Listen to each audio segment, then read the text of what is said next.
Susie has incurable cancer. It may kill her. When it spreads and the pain becomes too much to bear, Susie wants the right to end her own life.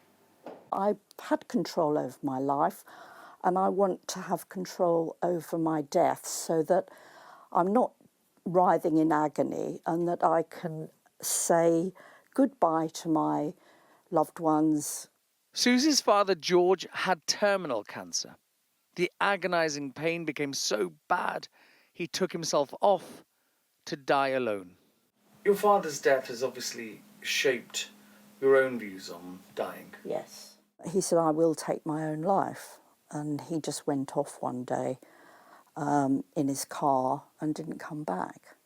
I felt very angry that he had to do that he had to, so as not to implicate my mum, had to go off on his own and die alone. And that, to me, was something that I felt so angry that he had to go through that.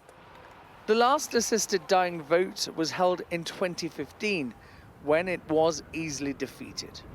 I personally do think there are grounds for changing the law. We have to be careful, but it would have to be, I think, a free vote on an issue where there are such divided and strong views. But a change in the law has recently been backed by Keir Starmer. Well, there's been ongoing discussion for about 25 years, but we're now reaching a tipping point.